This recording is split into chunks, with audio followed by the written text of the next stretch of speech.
Hi hello ನಮಸ್ಕಾರ ದುರಹಂಕಾರದ ಜ್ವಾಲೆ ಭಾಗ 3. ನಾನು ಇಲ್ಲಿ ಹಾಕಿರುವಂಥ ಫೋಟೋ ನೋಡಿ, ಕೇವಲ ಸಬ್ಸ್ಕ್ರೈಬ್ ಆಗಿ 3 ಭಾಗದ ಜನ ಮಾತ್ರ ನೋಡ್ತಾ ಇದ್ದಾರೆ. ಇನ್ನು 96% ಜನ ಸಬ್ಸ್ಕ್ರೈಬ್ ಆಗದೆ ಕಥೆಗಳನ್ನು ನೋಡ್ತಾ ಇದ್ದೀರಾ. ಸಬ್ಸ್ಕ್ರೈಬ್ ಆಗೋದ್ರಿಂದ ಯಾವುದೇ ದುಡ್ಡಂತೂ ಕಟ್ಟಾಗೋದಿಲ್ಲ, ನಮಗೆ ಪ್ರೋತ್ಸಾಹ ಸಿಗುತ್ತೆ. ದಯವಿಟ್ಟು ಸಬ್ಸ್ಕ್ರೈಬ್ ಆಗಿ ವೀಡಿಯೋಸ್ನ ನೋಡೋಕ್ಕೆ ಶುರು ಮಾಡಿ, ನಮಗೂ ಕೂಡ ಪ್ರೋತ್ಸಾಹ ಸಿಗುತ್ತೆ, ಒಂದು ಖುಷಿ ಇರುತ್ತೆ. ಕಥೆಯನ್ನು ಶುರು ಮಾಡೋಣ. ರಾತ್ರಿ ಬಹಳವಾಗಿತ್ತು. ಕಾವ್ಯ ತನ್ನ ಚಿಕ್ಕ ನಿರ್ಜನ ಅತಿಥಿ ಕೋಣೆಯಲ್ಲಿ ಮೌನವಾಗಿ ಕುಳಿತು ವಿಕ್ರಮ್ಗಾಗಿ ಕಾಯ್ತಾ ಇದ್ಲು. ಅವಳ ಮನಸ್ಸಿನಲ್ಲಿ ಕೇವಲ ತನ್ನ ತಂದೆಯ ಆರೋಗ್ಯ, ವಿಕ್ರಮ್ನ ಸೇಡಿನ ಬೆದರಿಕೆ, ತಂದೆಯ ಜೀವ ಉಳಿಯಬೇಕಿದ್ರೆ ವಿಕ್ರಮ್ನ ಪ್ರತಿಯೊಂದು ಮಾತನ್ನ ಕೇಳಲೇಬೇಕು ಎಂಬಂತಹ ನಿರ್ಧಾರಕ್ಕೆ ಅವಳು ಬಂದೇ ಬಿಟ್ಟಿದ್ಲು. ಇದೇ ಸಮಯದಲ್ಲಿ ವಿಕ್ರಮ್ ಮನೆಗೆ ಬಂದ. ಆತ ಸಂಪೂರ್ಣವಾಗಿ ಕುಡಿದುಬಿಟ್ಟಿದ್ದಾನೆ. ಅವನ ನಡೆಯುವಂತಹ ರೀತಿ ನೀತಿ ನೋಡ್ತಿದ್ರೆ ಗೊತ್ತಾಗ್ತಿದೆ, ತುಂಬ ಅಸ್ಥಿರವಾಗಿತ್ತು. ಭಯಂಕರ ಕುಡಿದಿದ್ದ. ದೇಹದಿಂದ ತೀವ್ರವಾದ ಮದ್ಯದ ವಾಸನೆ ಅಂತೂ ಬರ್ತಾ ಇತ್ತು. ಅವನು ಅಲ್ಲಿಂದ ಮನೆಯವರೆಗೆ ಬಂದದ್ದೇ ತುಂಬ ಸೋಜಿಗದ ವಿಚಾರ. ತನ್ನ ತಾಯಿಯ ಸಾವಿನ ದುಃಖ, ತನ್ನ ಅಹಂಕಾರ ಮತ್ತು ಕಾವ್ಯಾಳ ಮೇಲಿದ್ದ ಹೊಸ ದ್ವೇಷ, ಈ ಎಲ್ಲವೂ ಸೇರಿ ಅವನನ್ನು ಇನ್ನಷ್ಟು ಅಪಾಯಕಾರಿಯಾಗಿ ಮಾಡಿಬಿಟ್ಟಿದ್ದಾವೆ. ಅವನ ನಿಯಂತ್ರಣ ಸಂಪೂರ್ಣವಾಗಿ ಕಳೆದಿತ್ತು. ವಿಕ್ರಮ್ ನೇರವಾಗಿ ಕಾವ್ಯಾಳ ಕೋಣೆಯ ಬಾಗಿಲಿಗೆ ಬಂದ. ಬಾಗಿಲನ್ನು ಸೀಳಿದಂತೆ ಕಾವ್ಯ ಕಾವ್ಯ ಎಂದು ಜೋರಾಗಿ ಕೂಗಿದ್ದ. ಕಾವ್ಯ ತಕ್ಷಣ ಎದ್ದು ಹೋಗಿ ಅವನನ್ನು ಎದುರುಗೊಂಡ್ಳು. ಅವಳು ಟೇಬಲ್ ಮೇಲೆ ಇಟ್ಟಿದ್ದ ಊಟದ ತಟ್ಟೆಯನ್ನು ಕೂಡ ತೋರಿಸಿದ್ಲು. ಊಟ ಸಿದ್ಧ ಇದೆ ಬನ್ನಿ ಅನ್ನೋ ರೀತಿ. ವಿಕ್ರಮ್ ಮುಖ ಸಿಂಡರಿಸಿದ. ಅವನ ಕಣ್ಣುಗಳಲ್ಲಿನ ಕೆಂಪನ್ನ ಮತ್ತು ನೋವಿನಿಂದ ಕೂಡಿದ ದ್ವೇಷವನ್ನು ನೋಡಿ ಕಾವ್ಯಾಳಿಗೆ ಒಂದು ರೀತಿಯ ಭಯ ಶುರುವಾಯಿತು. ಏನು, ನೀನು ಯಾರು ನನಗೆ ಕೇವಲ ಊಟ ತೋರಿಸಲು? ನಾನು ನನ್ನ ಒಡೆತನದ ವಸ್ತುವಿನಿಂದ ಆಜ್ಞೆಯನ್ನು ಸ್ವೀಕರಿಸೋದಿಲ್ಲ ಎಂದು ವಿಕ್ರಮ್ ಅಸಹ್ಯವಾಗಿ ನಕ್ಕಿದ್ದ. ಅವನು ತೂಗಾಡುತ್ತಾ ಕುರ್ಚಿಯ ಮೇಲೆ ಕುಳಿತು ಕೈಯಿಂದ ತಟ್ಟೆಯನ್ನು ತಳ್ಳಿ, ನನಗೆ ಈಗ ನೀನು ಕೈಯಾರೆ ತುತ್ತನ್ನು ತಿನ್ನಿಸಬೇಕು. ಅದನ್ನು ಈಗ ನೀನು ಮಾಡು. ನೀನು ಆಡಿದ ಆ ಮಾತುಗಳಿಗಾಗಿ ನೀನು ನನಗೆ ಕೇವಲ ಊಟ ಬಡಿಸುವುದಷ್ಟೇ ಅಲ್ಲ, ನನ್ನ ಮನಸ್ಸಿನ ಹಸಿವನ್ನು ನೀಗಿಸಬೇಕು ಎಂದು ಅವಮಾನವನ್ನು ಮಾಡ್ತಾನೆ. ಅವನ ಮಾತಿನ ಅರ್ಥ ಆ ಕ್ಷಣ ಅವಳಿಗೆ ತಿಳಿಯದೇ ಹೋದರೂ ಕೂಡ ಕಾವ್ಯಾಳಿಗೆ ತೀವ್ರವಾದ ನೋವು ಮತ್ತು ಕೋಪ ಅನ್ನೋದು ಒಟ್ಟೊಟ್ಟಿಗೆ ಬರುತ್ತೆ. ಆದರೆ ತಂದೆಯ ಮುಖ ತಕ್ಷಣ ಮನಸ್ಸಿನಲ್ಲಿ ಬಂದಿತ್ತು. ಅವಳು ತನ್ನ ಸ್ವಾಭಿಮಾನವನ್ನು ನುಂಗಿದ್ಲು. ತನ್ನ ಸ್ವಾಭಿಮಾನ, ಅಹಂಕಾರ, ಕೋಪಕ್ಕಿಂತ ತುಂಬ ದೊಡ್ಡದು ತಂದೆಯ ಜೀವ ಅಂತ ಅವಳಿಗನ್ನಿಸ್ತು. ಹಾಗಾಗಿ ಕಾವ್ಯ ನಿಧಾನವಾಗಿ ಊಟದ ತಟ್ಟೆಯನ್ನು ಮತ್ತೆ ಹತ್ತಿರ ಎಳೆದುಕೊಂಡು ಒಂದು ತುತ್ತನ್ನು ತೆಗೆದು ವಿಕ್ರಮ್ನ ಬಾಯಿಗೆ ಇಟ್ಲು. ವಿಕ್ರಮ್ ಊಟ ಸೇವಿಸಿದ. ಆದರೆ ಅವನ ಕಣ್ಣುಗಳು ಕಾವ್ಯಾಳ ಕಡೆಗೆ ನೆಟ್ಟಿದ್ವು. ಕಾವ್ಯ ತುತ್ತು ನೀಡುವಾಗ ಆಕಸ್ಮಿಕವಾಗಿ ಅವಳ ಬೆರಳು ವಿಕ್ರಮ್ನ ಕೆನ್ನೆಗೆ ತಾಕಿತ್ತು. ಆ ಕ್ಷಣ ಆ ಮದ್ಯದ ಮತ್ತಿನಲ್ಲಿ, ದುಃಖದ ನೋವಿನಲ್ಲೂ ವಿಕ್ರಮ್ನ ಮನಸ್ಸಿನಲ್ಲಿ ಅಡಗಿದ್ದ ಆ ಪಶ್ಚಾತ್ತಾಪ ಮತ್ತು ಬಯಕೆಯ ತುಣುಕು ಎದ್ದು ನಿಲ್ಲುತ್ತೆ.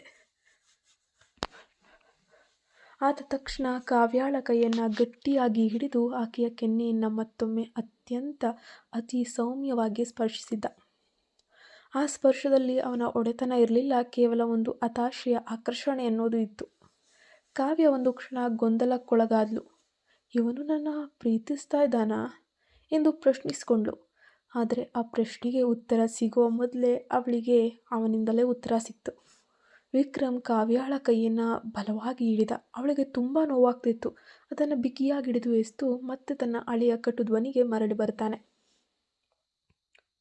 ಸಾಕು, ಇನ್ನು ನಿನ್ನ ಮುಖ ನನಗೆ ಸಹಿಸೋಕೆ ಆಗ್ತಾನೇ ಇಲ್ಲ.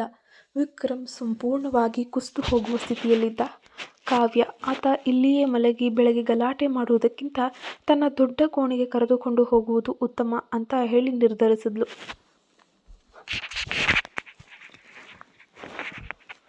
ಅವಳು ಅವನ ಕೈಯನ್ನು ಹಿಡಿದು ಆತನ ಭಾರವಾದ ದೇಹವನ್ನು ನಿಧಾನವಾಗಿ ಮೇಲಿನ ಕೋಣೆಗೆ ಎಳಕೊಂಡು ಹೋದ್ಲು.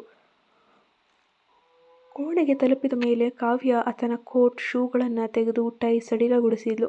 ಅವಳು ಹೊಸ ಬಟ್ಟೆಗಳನ್ನು ತರಲು ತಿರುಗಿದಾಗ ವಿಕ್ರಮ್ ಹಿಂದಿನಿಂದ ಎದ್ದು ಒಡೆತನದ ಹಸಿವಿನಿಂದ ಅವಳನ್ನು ತನ್ನೆಡೆಗೆ ಸೆಳೆದುಕೊಂಡ. ಏನೇ ಆದರೂ ಆತನ ಶಕ್ತಿ ಕುಡಿದ ಮತ್ತಿನಲ್ಲೂ ಕೂಡ ಭಾರೀ ಇತ್ತು. ಎಲ್ಲೇ ಹೋಗ್ತೀಯಾ? ನನ್ನಿಂದ ತಪ್ಪಿಸ್ಕೊಂಡು? ನಿನ್ನ ಈ ಪ್ರತಿಯೊಂದು ಸ್ಪರ್ಶವೂ ನನಗೆ ಬಿಸಿ ನೋವು ಕೊಡುತ್ತೆ ಕಾವ್ಯ. ನಾನೇನು ಮಾಡಬೇಕೆಂದು ನನಗೆ ಗೊತ್ತಿಲ್ಲ. ನೀನು ನನ್ನ ತಾಯಿಯನ್ನು ಕೊಂದೆ, ಆದರೆ ನಿನಗೆ ಶಿಕ್ಷೆ ಕೊಡಲು ಹೋದರೆ ನಿನ್ನನ್ನು ಮತ್ತಷ್ಟು ಹತ್ತಿರ ಸೇರಿಸಬೇಕು ಅಂತ ಅನ್ನಿಸ್ತಿದೆ. ಅವನ ಧ್ವನಿ ಹೊಡೆದಿತ್ತು.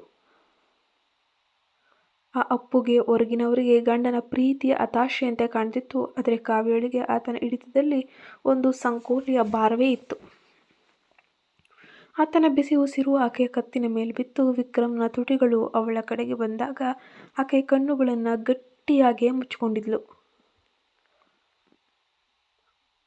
ಆ ರಾತ್ರಿಯ ನಿಕಟತೆ ಪ್ರೇಮದ ಪರಮಾವಧಿಯಾಗಿರಲಿಲ್ಲ. ವಿಕ್ರಮ್ಗೆ ಅದು ತನ್ನ ದ್ವೇಷ ಮತ್ತು ಬಯಕೆಯ ನಡುವಿನ ಸಂಘರ್ಷವನ್ನು ಕೊನೆಗೊಳಿಸುವಂತಹ ಒಂದು ಪ್ರಯತ್ನವಾಗಿತ್ತು. ಅವನು ಕಾವ್ಯಾಳನ್ನು ಸಂಪೂರ್ಣವಾಗಿ ತನ್ನವಳನ್ನಾಗಿಸಿಕೊಳ್ಳಲು ಪ್ರಯತ್ನಿಸುತ್ತಿದ್ದ. ಕಾವ್ಯ ತನ್ನ ತಂದೆಯ ಜೀವವನ್ನು ಉಳಿಸಲು ಆ ಕ್ಷಣವನ್ನು ಸಹಿಸಿಕೊಳ್ತಾ ಇದ್ಲು ಅಷ್ಟೆ. ಪ್ರತಿಯೊಂದು ಸ್ಪರ್ಶವು ವಿಕ್ರಮ್ಗೆ ಅಸೂಯೆ ಮತ್ತು ಹತಾಶೆಯಾಗಿದ್ದರೆ ಕಾವ್ಯಾಳಿಗೆ ಅದು ಅಸಹಾಯಕತೆಯ ನೋವು. ಅಲ್ಲಿ ಶೃಂಗಾರವಿತ್ತು, ಆದರೆ ಅದರಲ್ಲಿ ಹೃದಯದ ಬಂಧವಿರಲಿಲ್ಲ, ಕೇವಲ ದೇಹದ ವ್ಯವಹಾರ ಅಷ್ಟೇ ಇತ್ತು. ಸಮಯ ಕಳೆದ ಮೇಲೆ ವಿಕ್ರಮ್ ತಕ್ಷಣವೇ ಆಳವಾದ ಪ್ರಜ್ಞಾಹೀನ ನಿದ್ರೆಗೆ ಜಾರಿದ್ದ. ಅವನ ಉಸಿರು ತುಂಬ ಭಾರವಾಗಿತ್ತು. ಕಾವ್ಯ ಅವನಿಂದ ದೂರ ಸರಿದು ಕಂಬನಿಯನ್ನು ಸುರಿಸುತ್ತಾ ಮಂಚದ ಪಕ್ಕದಲ್ಲೇ ಕುಳಿತಳು. ಆಕೆ ನಿಧಾನವಾಗಿ ಮಂಚದ ಮೇಲಿಂದ ದಿಂಬಿನ ಪಕ್ಕದಲ್ಲಿ ಆ ಸಾವಿತ್ರಿ ದೇವಿಯವರ ಚಿನ್ನದ ಲಾಕೆಟನ್ನು ಇಟ್ಲು. ಅವಳ ಸಾಲದ ಸಂಕೇತ. ಕಾವ್ಯ ನಿಶಬ್ದವಾಗಿ ಆ ಕೋಣೆಯಿಂದ ಹೊರಬಂದ್ಲು. ತಾನು ಮಲಗಿದ್ದ ಆ ಚಿಕ್ಕ ಏಕಾಂತ ಕೊಠಡಿಯಲ್ಲಿ ಮಲಗಿದ್ಲು. ತಂದೆಯ ಜೀವ ಉಳಿಯುವ ಆಸೆ ಅವಳ ಮನಸ್ಸಿನಲ್ಲಿ ಇನ್ನೂ ಗಟ್ಟಿಯಾಗಿಯೇ ಇತ್ತು. ಕಾವ್ಯ ಸುಸ್ತಾಗಿ ಮಲಗಿದ್ಲು. ಆದರೆ ಇದ್ದಕ್ಕಿದ್ದಂತೆ ಹೊಟ್ಟೆಯೊಳಗೆ ಸಣ್ಣದೊಂದು ಅನಿರೀಕ್ಷಿತ ದೈಹಿಕ ಸಂವೇದನೆ ಆಯಿತು. ಅದು ವಿಚಿತ್ರವಾಗಿತ್ತು. ಏನಿದು? ಅವಳ ಮನಸ್ಸು ಆ ಭಯಾನಕ ವಾಸ್ತವವನ್ನು ಒಪ್ಪಿಕೊಳ್ಳೋಕೆ ಸಿದ್ಧವಿರಲಿಲ್ಲ. ತಾನು ಈಗಾಗಲೇ ಸತ್ತು ಹೋಗಿರುವಂತೆ ಭಾಸವಾಗ್ತಿತ್ತು. ಈ ಜೀವನದಲ್ಲಿ ಇನ್ನೊಂದು ಜೀವದ ಸಣ್ಣ ಸಂಕೇತವೇ?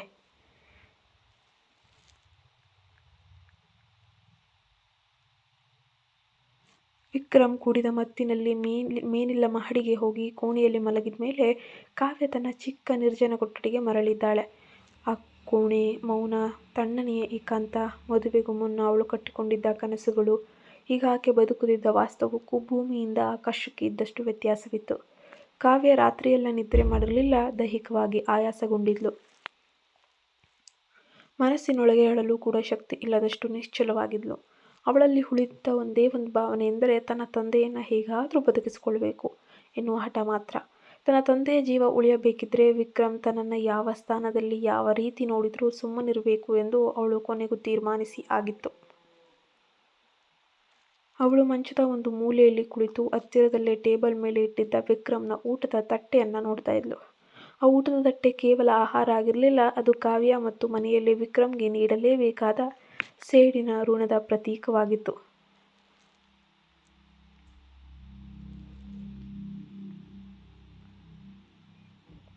ಕಾವ್ಯಾಳಿಗೆ ಈಗ ಈ ಜೀವನದಲ್ಲಿ ಸಿಕ್ಕಿರುವ ಸ್ಥಾನ ತಿಳಿದಿತ್ತು. ಪತ್ನಿಯ ಸ್ಥಾನದಿಂದ ಅವಳು ಕೆಳಗಿಳಿದಿದ್ದಾಳೆ. ಗುಲಾಮರ ಸ್ಥಾನಕ್ಕಿಂತಲೂ ಕೆಳಗೆ. ಅವಳು ಕೇವಲ ಒಂದು ವ್ಯವಹಾರದ ಸಾಧನ. ಈ ಮನೆಯಲ್ಲಿ ವಿಕ್ರಮ್ಗೆ ಬೇಕಾದ ಸೇವೆಗಳನ್ನು, ಅದು ದೈಹಿಕವಾಗಿರಲಿ ಮಾನಸಿಕ ಹಿಂಸೆಯಾಗಿರಲಿ, ಅವಳು ಒದಗಿಸಲೇಬೇಕಾಗಿರುವಂತಹ ಪರಿಸ್ಥಿತಿ. ತಂದೆಯ ಜೀವಕ್ಕಾಗಿ ಅವಳು ಮಾಡುತ್ತಿರುವ ಈ ತ್ಯಾಗ ಅವಳಿಗೆ ಮೌನವಾಗಿತ್ತು, ಆದರೆ ಅತ್ಯಂತ ಘೋರವೂ ಆಗಿತ್ತು. ಆಕೆಗೆ ಹೊರಗೆ ಹೋಗಿ ಬೇರೆ ಕೆಲಸಗಳನ್ನು ಮಾಡಿಕೊಂಡು ತನ್ನ ಮನಸ್ಸನ್ನು ಬೇರೆಡೆಗೆ ಸೆಳೆಯುವ ಅವಕಾಶವೂ ಇರಲಿಲ್ಲ. ವಿಕ್ರಮ್ ಯಾವಾಗ ಬೇಕಾದರೂ ಬರಬಹುದು, ಯಾವಾಗ ಬೇಕಾದರೂ ಕಾವ್ಯಾಳ ವಿಧೇಯತೆಯನ್ನು ಪರೀಕ್ಷಿಸಬಹುದು ಎಂಬ ಭಯ ಅವಳನ್ನು ಸದಾ ಕಾಡ್ತಾ ಇತ್ತು. ಕಾವ್ಯಾಳ ಈ ಕಾಯುವಿಕೆ ಕೇವಲ ಊಟಕ್ಕಾಗಿ ಕಾಯುವುದಾಗಿರಲಿಲ್ಲ, ಅದು ತನ್ನ ತಂದೆಯ ಜೀವ ಉಳಿಸುವ ಆಸೆಯಲ್ಲಿ ತನ್ನನ್ನೇ ತಾನು ಬಲಿ ಕೊಡಲು ಕಾಯುವುದಾಗಿತ್ತು.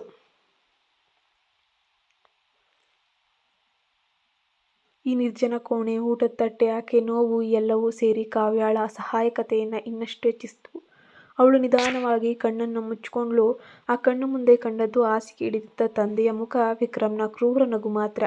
ಆ ನಗುವಿನ ಇನ್ನೆಷ್ಟು ಬೆಲೆ ತರಬೇಕು ಎಂಬ ಪ್ರಶ್ನೆ ಆಕೆಯನ್ನು ಕಾಡ್ತಾನೇ ಇತ್ತು.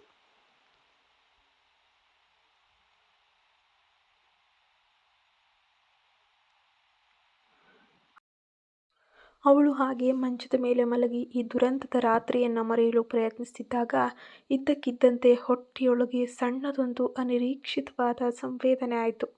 ಅದು ತಣ್ಣನೆಯ ಒಳಗೆ ನಡುಕ ಉಂಟಾದಂತಿರಲಿಲ್ಲ, ಅದೊಂದು ಮೃದುವಾದ ಆದರೆ ಸ್ಪಷ್ಟವಾದ ಅನುಭವ. ಕಾವ್ಯ ತಕ್ಷಣ ಕೈಯಿಂದ ತನ್ನ ಹೊಟ್ಟೆಯನ್ನು ಹಿಡಿದ್ಲು. ಅವಳಿಗೇನೋ ಒಂದು ರೀತಿಯ ಅನುಭವ ಕ್ಷೀಣವಾದಂತೆ, ಆದರೆ ಪುನರಾವರ್ತನೆಯಾಗುವ ಕಂಪನದಂತಿತ್ತು. ಏನೋ ಒಳಗಡೆ ಓಡಾಡುವ ರೀತಿಯಲ್ಲಿ ಒಂದು ರೀತಿಯ ಕಂಪನ. ಕಾವ್ಯಳ ಮನಸ್ಸಿನಲ್ಲಿ ಆ ಕ್ಷಣವೇ ಭಯಂಕರವಾದ ಆಲೋಚನೆ ಮಿಂಚಿನಂತೆ ಹಾದುಹೋಯಿತು. ಆ ಕ್ಷಣದಲ್ಲಿ ಅವಳಿಗೆ ಎಲ್ಲದ ಗಾಬರಿ. ತಕ್ಷಣ ಇದು ಕೇವಲ ಭಾವನಾತ್ಮಕ ಆಘಾತದಿಂದ ದೇಹ ಪ್ರತಿಕ್ರಿಯೆ ನೀಡುತ್ತಿರುವುದೇ, ಅಥವಾ ಹೀಗೂ ಆಗಿರಬಹುದು, ತಾನು ಅನುಭವಿಸಿದ ಕಳಂಕಿತ ನಿಕಟತೆಯಿಂದಾಗಿ ತನ್ನಲ್ಲಿ ಒಂದು ಹೊಸ ಜೀವಕ್ಕೆ ಆಸರೆ ದೊರಕಿರಬಹುದಾ? ಏನಾಗ್ತಿದೆ? ಈ ಸಣ್ಣ ಪುನರಾವರ್ತಿತ ಸಂವೇದನವು ಈಗ ಕಾವ್ಯಳಿಗೆ ಇನ್ನೊಂದು ರೀತಿಯ ಬಂಧನದ ಸಂಕೇತವಾಗಿ ಕಾಣುತ್ತೆ. ಅವಳು ಈಗಾಗಲೇ ವಿಕ್ರಮ್ನ ಸೇಡಿಗೆ, ಕೋಪಕ್ಕೆ, ದುರಹಂಕಾರಕ್ಕೆ ಮಣಿದಿದ್ದಾಳೆ. ತನ್ನ ತಂದೆಯ ಜೀವಕ್ಕೆ ಬಂದಿಯಾಗಿದ್ದಾಳೆ. ಈಗ ಒಂದು ವೇಳೆ ಇದು ಸತ್ಯವಾದರೆ ವಿಕ್ರಮ್ನ ವಂಶದ ಮುಂದುವರಿಕೆಗೆ ಕೂಡ ತಾನು ಬಂದಿಯಾಗ್ತಾಳೆ. ವಿಕ್ರಮ್ನಿಂದ ಸೇಡು ಮತ್ತು ದ್ವೇಷದ ಹಿಡಿತದಲ್ಲಿ ಶುರುವಾದ ಈ ಬದುಕಿನಲ್ಲಿ ಒಂದು ಮುಗ್ಧ ಜೀವ ಏನಾದರೂ ಬಂದ್ಬಿಟ್ರೆ ಮುಗೀತು. ಇನ್ನೇನಾಗಬಹುದು ಮುಂದೆ? ತಾನು ಈ ಮಗುವಿಗೆ ಜನ್ಮ ನೀಡಿದರೆ ಅದು ವಿಕ್ರಮ್ನ ದ್ವೇಷದ ಅಂತಿಮ ಸಾಧನವಾಗಿ ಬಿಡುತ್ತದೆ. ನನಗಂತೂ ಇದರಿಂದ ಮುಕ್ತಿಯೇ ಇಲ್ಲದಂತಾಗುತ್ತದೆ. ಕಾವ್ಯ ಆ ಸಂವೇದನೆಯನ್ನು ನಿಲ್ಲಿಸಲು ಪ್ರಯತ್ನಿಸಿದರೂ ಕೂಡ ಅದು ಮತ್ತೆ ಮತ್ತೆ ಮರುಕಳಿಸ್ತಾ ಇತ್ತು.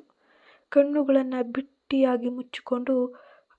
ಗಟ್ಟಿಯಾಗಿ ಮುಚ್ಚಿಕೊಂಡ ಆಕೆಯ ಮುಖದಲ್ಲಿ ತೀವ್ರವಾದ ಭಯ ಮನೆ ಮಾಡಿತ್ತು. ಈಗ ಅವಳ ಹೋರಾಟ ಕೇವಲ ತನ್ನ ತಂದೆಗಾಗಿ ಇರಲಿಲ್ಲ. ಒಂದು ವೇಳೆ ಈ ಸಂಶಯ ಸತ್ಯವಾದರೆ ತನ್ನ ಮತ್ತು ಈ ಅನಿರೀಕ್ಷಿತ ಜೀವದ ಭವಿಷ್ಯಕ್ಕಾಗಿಯೂ ಕೂಡ ಅವಳು ಒಟ್ಟೊಟ್ಟಿಗೆ ಹೋರಾಡಬೇಕಾದಂತಹ ಅನಿವಾರ್ಯತೆಯ ಪರಿಸ್ಥಿತಿ ಎದುರಾಗುವುದರಲ್ಲಿತ್ತು. ಇನ್ನೇನಾದರೂ ಆ ಪುಟ್ಟ ಜೀವ ಎದುರಿಗೆ ಬಂದರೆ ಅವನ ಮನಸ್ಸು ಬದಲಾಗಬಹುದಾ? ಅವನಲ್ಲೂ ಕೂಡ ಸಂಸಾರ, ಕುಟುಂಬದಲ್ಲಿ ಆಸೆ ಮೂಡಬಹುದಾ? ಅಥವಾ ಆ ಜೀವವನ್ನು ತೆಗೆದುಬಿಡ್ತಾನಾ? ಗೊತ್ತಿಲ್ಲ. ಮುಂದುವರೆದ ಭಾಗದಲ್ಲಿ ನೋಡೋಣ ಏನಾಗುತ್ತೆ ಅಂತ. ನೀವಿನ್ನೂ ನಮ್ಮ ಚಾನಲ್ಗೆ ಸಬ್ಸ್ಕ್ರೈಬ್ ಆಗಿಲ್ಲ ಅಂದರೆ ಈ ಕೂಡಲೇ ಸಬ್ಸ್ಕ್ರೈಬ್ ಆಗಿ, ಪಕ್ಕದಲ್ಲೇ ಕಾಣೋ ಬೆಲ್ ಐಕನ್ನ ಪ್ರೆಸ್ ಮಾಡೋದ್ರಿಂದ ನಾನು ಹಾಕೋ ಮೊದಲನೇ ವಿಡಿಯೋ ನೋಟಿಫಿಕೇಷನ್ ನಿಮಗೆ ಬಂದು ತಲುಪುತ್ತೆ.